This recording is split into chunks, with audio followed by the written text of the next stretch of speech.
Today, I shall be reading a Dalit poem by a very well known Dalit poet. But before I move on to the text of the poem, just a few words about Dalit literature. Now, what's the meaning of the word Dalit? Dalit, the very word, the very term was in vogue. We were familiar with this word.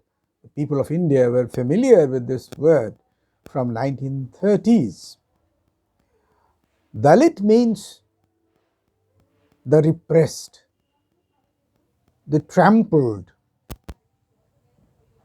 the outcast of the society, the so-called outcast, of course. Well, how are the people labeled?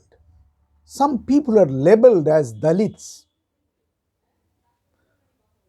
On which basis had the labeling been done?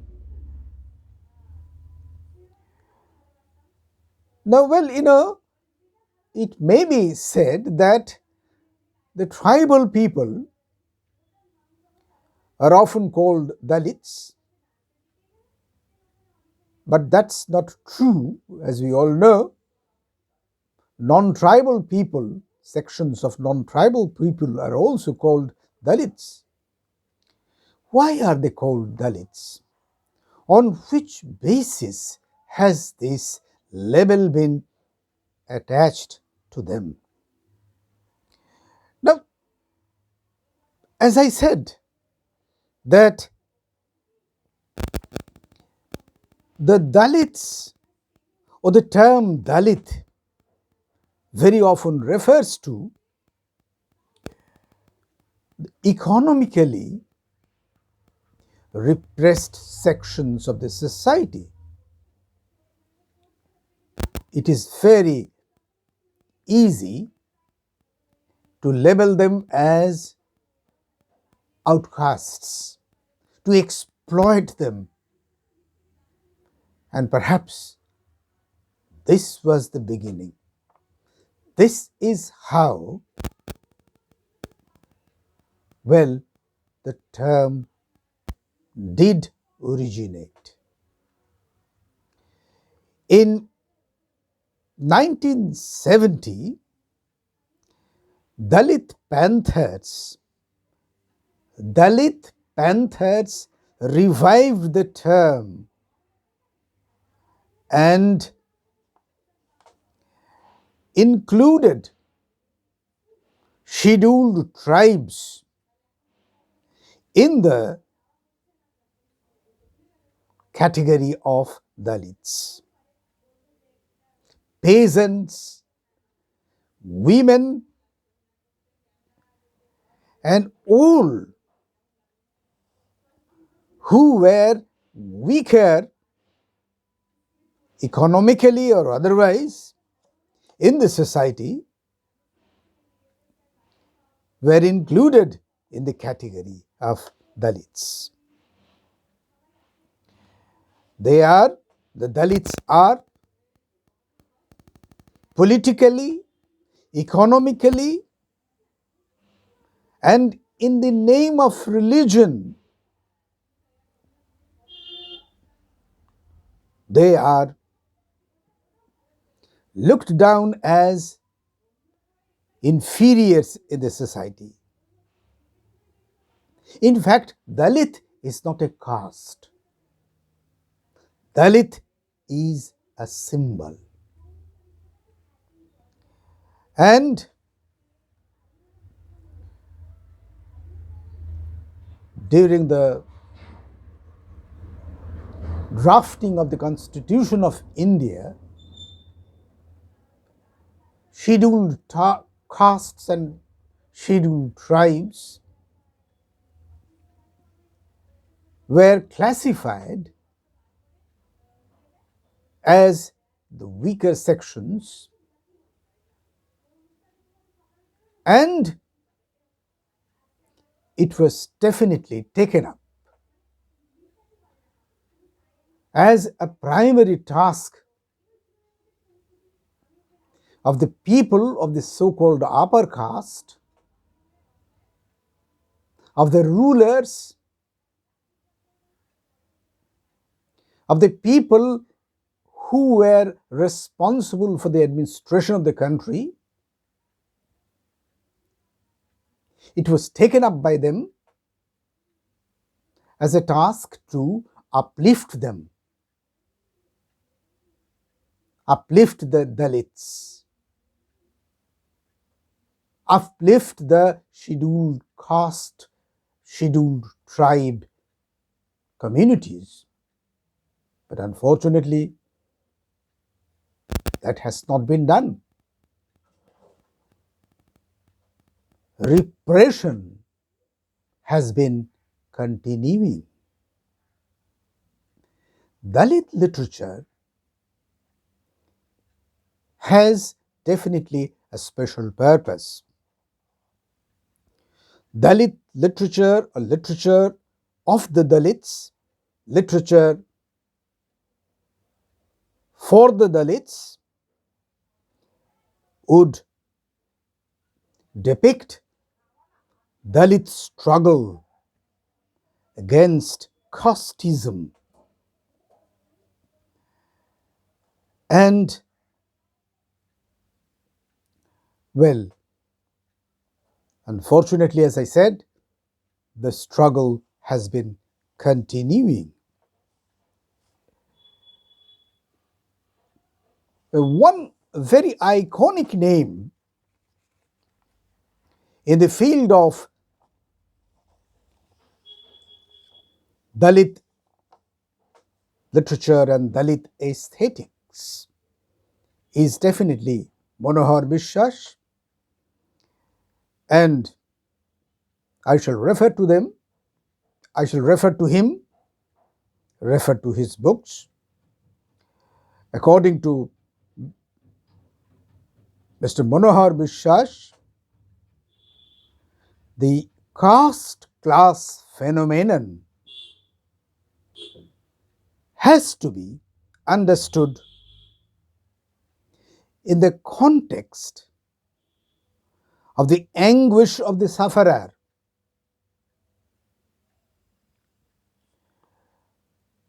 Well,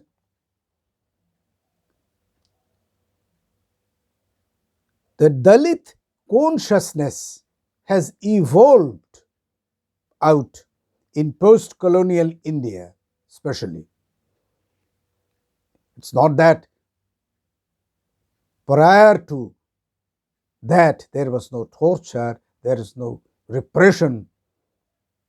In fact, more of repression, more torture were there perhaps, but this term has evolved categorically in post-colonial India. And Dalit literature is a different kind of literature, as Biswas suggests. Unlike other forms of literature, the literature of the mainstream, Dalit literature has to be understood in a different way. It has a different color. It has a different flavor. So, Dalit literary analysis does not follow structuralism, post-structuralism, even Marxism, modernism, but it has its own aesthetics, own method of analysis. As Biswas says, Dalit literature is the literature of protest. the protest of the sufferer. And it is the literature of the underprivileged people.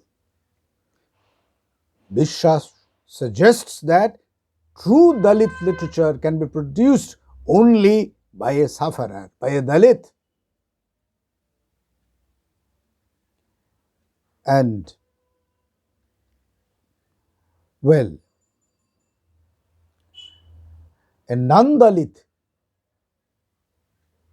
can never ever understand the anguish of the Dalits. That is what Biswas suggests. Now, today I shall be reading a poem by, as I said, a very well-known Dalit poet who may be called one of the pioneer poets of Dalit literature. And he is Baburam Bagul. Baburam Bagul, born in 1930 and he died in 2008. So, very well-known name, a very well-known poet in Dalit literature, and I shall be reading a poem by this Baburam Bagul. The name of the poem is Before the Vedas. We shall have to understand the impact of the poem, the meaning of the poem, the spirit of the poem, because apparently this may not seem to be a typical Dalit poem, a typical poem of protest. But as I said, we have to understand the spirit of the poem. Now, first I shall be reading the poem and then I shall try to analyze the poem. What actually Babul wants to suggest through the poem, I shall be trying to analyze. Now, this is the poem, Before the Vedas. You lived before the birth of the Vedas. You lived before the birth of the Vedas, even before the birth of the Almighty.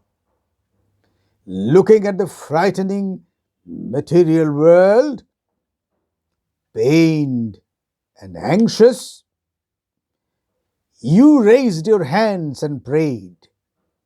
Those prayers went to beg the Vedic words.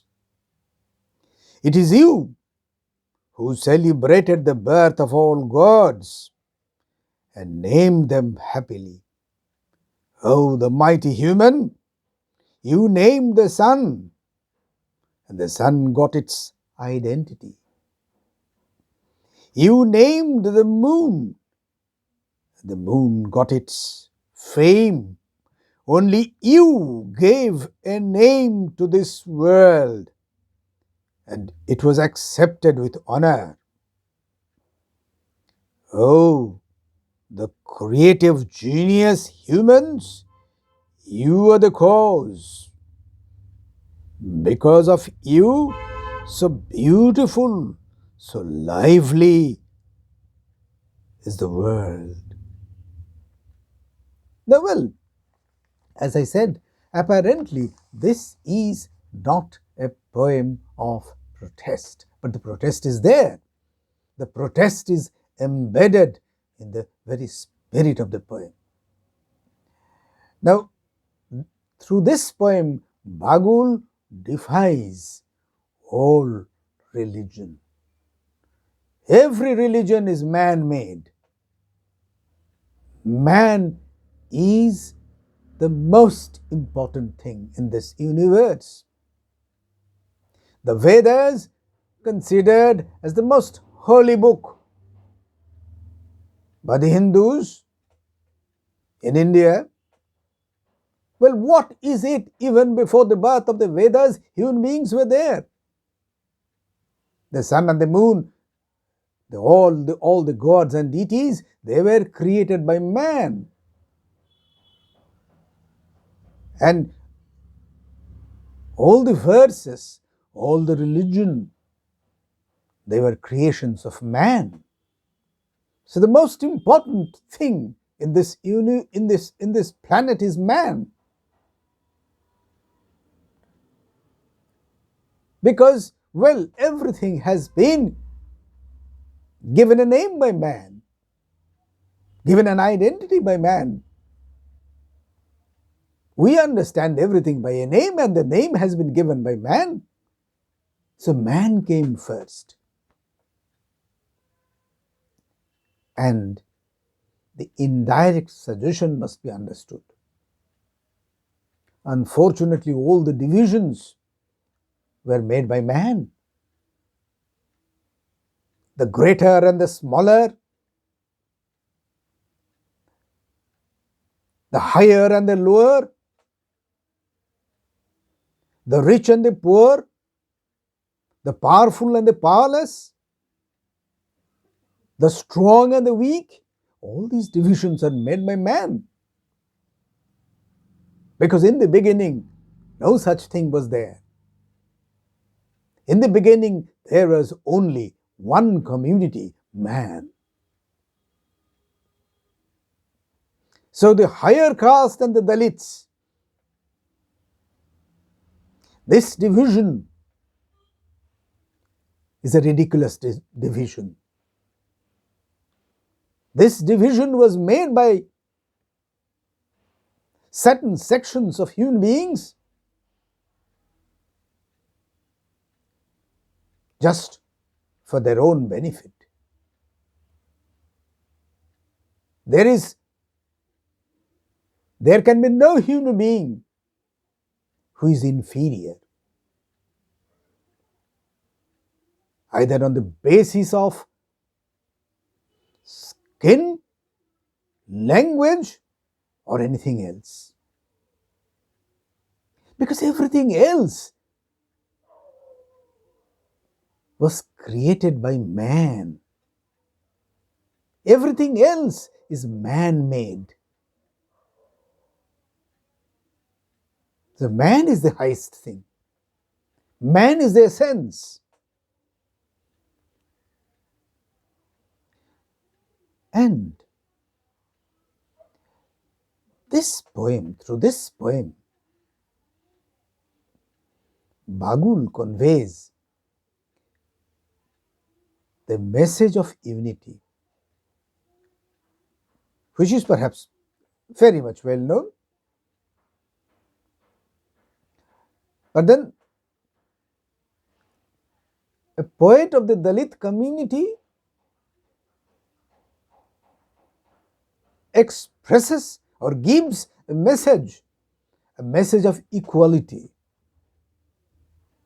All the fights are meaningless fights. The fight for superiority, the fight for power is ridiculous, because in the beginning there was only one community, man. Now, as I said, that this is a simple poem, but this simple poem definitely gets a different dimension when this is penned by one who belonged to a so-called Dalit community. So Babul's poem, Before the Vedas, is a significant poem from that angle. It is definitely, as I said, as I have been repeating, it is not a conventional poem of protest, but the indirect, the tacit protest is there. Protest against the so called rulers of the society. There are rulers of the society, rulers in the name of political power, rulers in the name of caste, rulers in the name of wealth. But the message is there to these rulers that the stigma of inferiority is most inhuman, and it is terribly meaningless. Because in the beginning, only man was there, and everything else was created by this man. Thank you. Some other day, I may be taking up another Dalit poem that may be called more pronouncedly a poem of protest.